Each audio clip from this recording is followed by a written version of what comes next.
Mesdames et messieurs, bonjour. Encore une fois, c'est votre poteau Trafi, l'incroyablissime, la personne la plus forte de cette chaîne YouTube. Boumé, je sais que tu verras cette vidéo. Aujourd'hui, vous l'avez lu dans le titre, on va apprendre un geste pour impressionner vos potes facilement. Un geste facile à faire et ce geste, vous ne saurez le faire uniquement que si vous maîtrisez deux gestes que je m'apprête à citer. Donc j'espère que vous êtes prêts.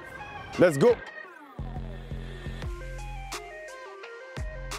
Comme j'ai l'habitude de vous le montrer, les gestes que je vous montre, c'est des combinaisons de plusieurs gestes à chaque fois. Et cette fois-ci, on va avoir une combinaison de gestes assez simples qui vont donner un geste auquel vous n'avez peut-être jamais pensé.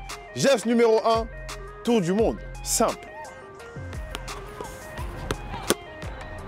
Geste numéro 2, tour du monde, encore une fois, simple. Mais cette fois-ci, il s'agit du tour du monde, pied faible et intérieur.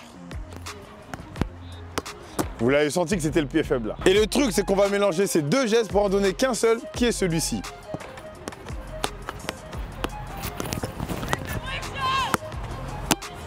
Easy. C'est la fin de cette vidéo, chers amis. Abonnez-vous. Non, je rigole, on passe tout de suite aux explications.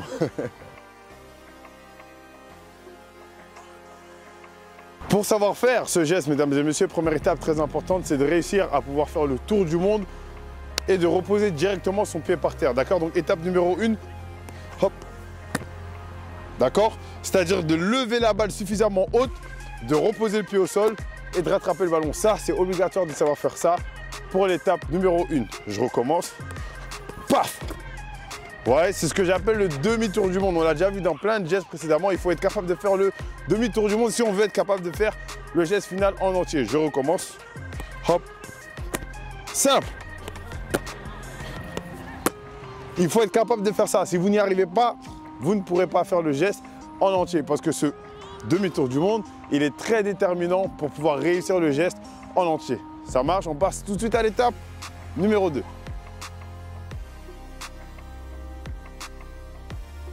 Étape numéro 2, d'accord?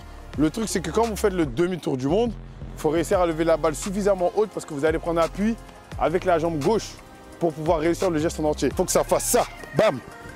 D'accord? Ça, c'est tout ce que je veux pour l'étape numéro 2. Étape numéro 1, je veux juste ça. Étape numéro 2, je veux ça. Juste ça, d'accord? Histoire que vous compreniez qu'au moment où je fais mon demi-tour du monde, je prends aussi en appui avec la jambe gauche. Ok, je recommence. Ok, je veux juste ça. Histoire que vous compreniez le geste, d'accord? Très important, c'est comprendre le geste. Juste ça, d'accord? Si vous arrivez à trouver la mécanique dans votre tête, ça va aller parce qu'il y en a plein qui vont me faire ça et qui vont sauter en pensant que c'est la même mécanique que pour le TATW alors que pas du tout. C'est en même temps, vraiment en même temps, je fais le demi-tour du monde et je saute, d'accord? Ça fait vraiment bam, un truc comme ça.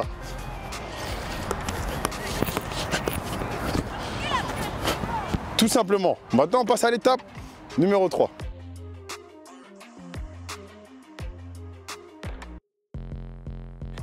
Troisième et dernière étape, chers amis, c'est l'étape finale, l'étape de la conclusion, l'étape qui va valider ou non si vous savez savoir faire ce geste ou non, d'accord? Très simple, c'est qu'une fois que j'ai fait l'étape numéro 1, je récapitule, demi-tour du monde, d'accord? Étape numéro 2, demi-tour du monde et je saute en même temps que j'ai fait mon demi-tour du monde grâce à ma jambe d'appui de mon pied faible. Étape numéro 3, c'est faire le tour et rattraper le ballon avec ce pied faible pour valider le geste, ok? C'est comme si vous faisiez un double tour du monde des deux pieds en même temps.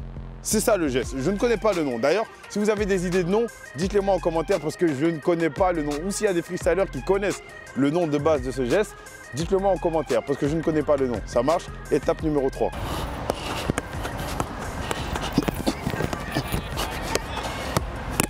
Étape numéro 3.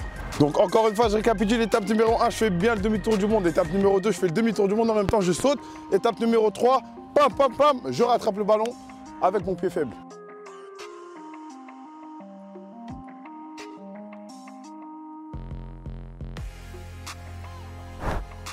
Ok, maintenant on passe tout de suite à l'étape des conseils, d'accord? À faire et à ne pas faire. Conseil numéro 1, quand vous faites votre demi-tour du monde, bah, mettez vraiment de l'impact, de l'impulsion dedans pour que le ballon se lève le plus haut possible, d'accord? Parce que plus elle est haute dans les airs, plus elle va mettre du temps à redescendre. Et plus elle va mettre du temps à redescendre, plus vous aurez le temps de passer vos deux jambes. Conseil numéro 2, lorsque vous faites le geste, sautez bien en même temps que vous faites l'étape numéro 1 et l'étape numéro 2 en vérité se font en même temps, d'accord? Vous sautez bien en même temps, je lift et je saute pour pouvoir avoir le temps de la récupérer pied faible. Voilà, c'est les deux seuls conseils très importants à donner. Conseil de choses à ne pas faire, c'est de faire le geste d'abord et sauter après, d'accord?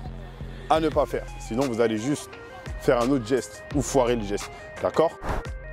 C'est la fin de cette vidéo en tout cas chers amis, j'espère qu'elle vous a plu. Comme vous le voyez, j'ai joué avec mes nouvelles Adidas Speedflow bleues qui sont disponibles dans la boutique Unisport bien évidemment. Il y a 2 coloris actuellement ou non, peut-être plus, je sais qu'il y a des noirs aussi. Enfin bref, en tout cas, tous les coloris sont disponibles sur le site de la boutique Unisport dans toutes les tailles.